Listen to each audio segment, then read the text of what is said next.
What's going on, guys? This is Nate from the Scribe Academy. Welcoming you to our next deck profile here on the channel. Today we've got TJ here with his Exosister deck. We're gonna jump right on into it.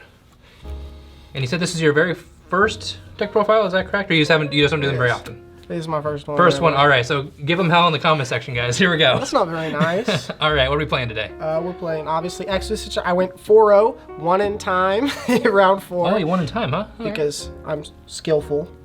Seems pretty good. 3 Martha. Right. Really standard. Right there for me. Best card in the deck. Okay, why are you playing it? What does it do? It's the best card in the deck. It gets all your plays started. Yeah, it's good. All right. It's good. All right, what else? And like, you really need to see names, because like, unless you draw really good, there's really not much recursion.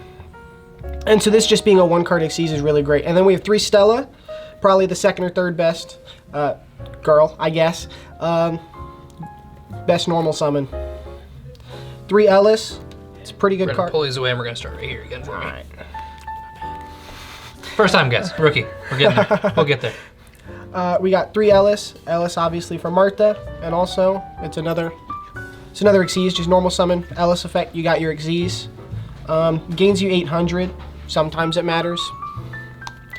3 Sophia, some people only play 2. I think Sophia's not a good card, but I like to draw 1, so I played it 3. You don't think it's good, but you play 3. I like it. Yeah, you really gotta max out on names. Especially for Vadis, which we'll see later, I guess. Okay.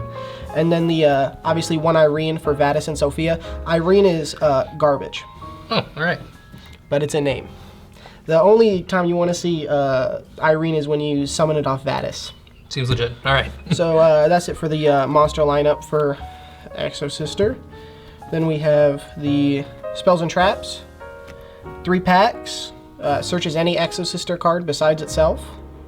Only bad thing is you have to pay 800. Packs is great to open, and you want to see it as often as possible. And you still won in time in that last round. Okay. Yeah, it was like 200 life points after a prosperity. All right. After a prosperity. Then you got Carpedivum. It outs Baguska, which you'll see a lot of times when you play Two Elements. You drop Shifter because you're good at the game, and then they make Baguska. You just Xyz, Carpedivum, declare Baguska, and beat him. All right. For Exosister Traps, we got 2 Vadis, 2 Returnia. I'd say that's pretty standard. You want to see them, but you don't really want to see multiples. You really usually side out like 1 of each going second, because obviously you're going second.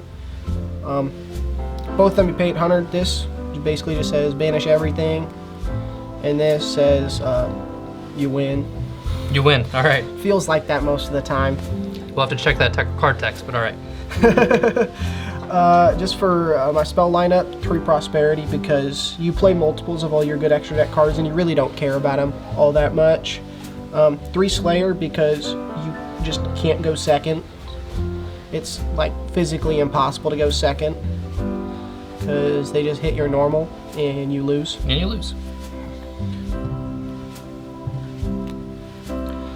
2 Necro Valley and a Terraforming. Necro Valley's basically Shifter going first. Some cases it's better, like against Kashtira. I played one of those today. Necro Valley really hampered their plays and allowed me to win that. You play 2 Necro Valley and a Terraforming, because I don't actually think I have it in my side deck tonight. But usually I play 1 Zombie World.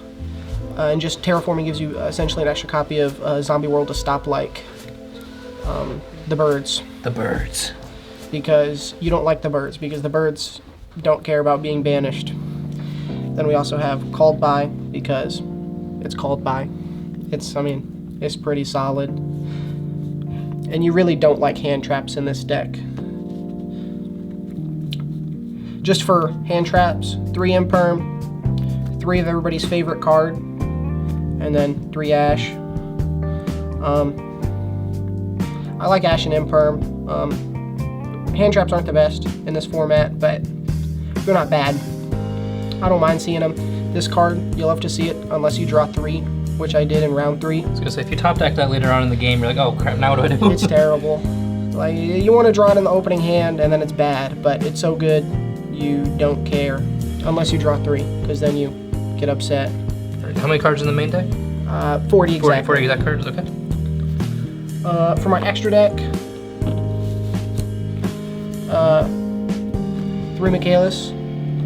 Michaelis, you go into almost every play you ever do with this. Okay. It's just a quick effect banish the turn it special summon, and it searches your spells and traps, which are really like what that makes this deck tick, aside from Shifter. It's probably the best, maybe outside of the boss monster, which is Magnifica. Boss monsters, I guess. Magnifica is just a wall of text that says it does everything. Does anybody actually read all of it?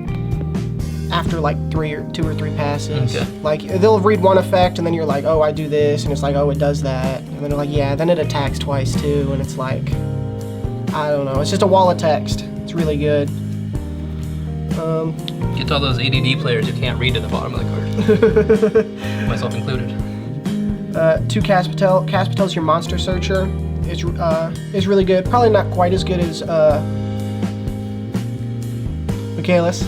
I had to double check the card name. I like it. I like it. Not quite as good as Michaelis, but it searches monsters. 2300 attack is pretty solid.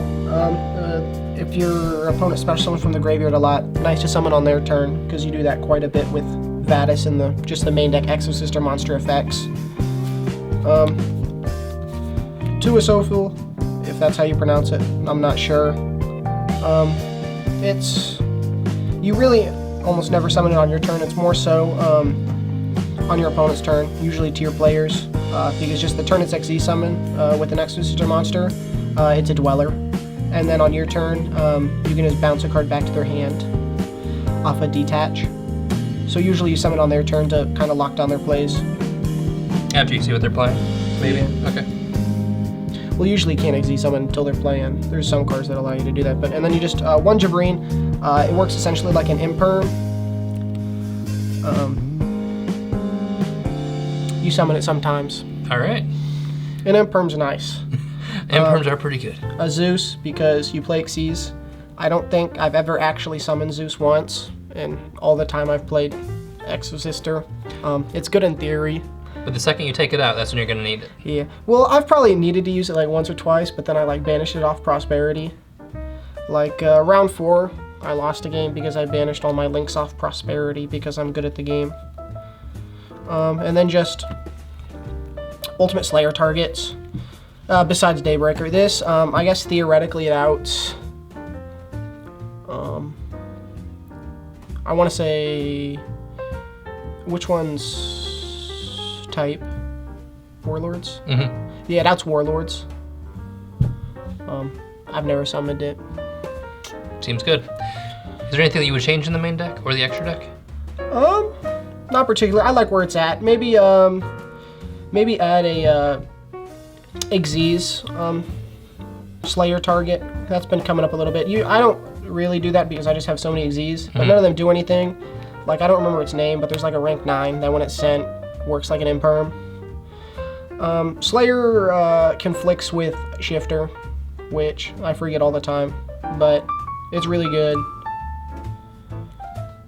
These are the targets I picked. I don't play the rank 4 Evil Twin because I don't like playing the brick. Alrighty, well thank you so much DJ for bringing us your Exosister deck. Hopefully you guys enjoyed. If you did and you want to see more deck profiles from TJ, that way he can be on again for us, let me know and we'll try and get him on the feature match so we can get lots of duels from him. But that's all I've got for now, guys. Thank you so much for watching. If you did enjoy, make sure to hit that like button, hit that subscribe button, hit the notification bell on the way out the door. And make sure to check out our brand new Patreon that just launched. We're offering some pretty cool things with that as well. But that's all I've got for now, guys. Thank you so much for watching. As always, this is Nate from the Script Academy, signing up for now. Peace out.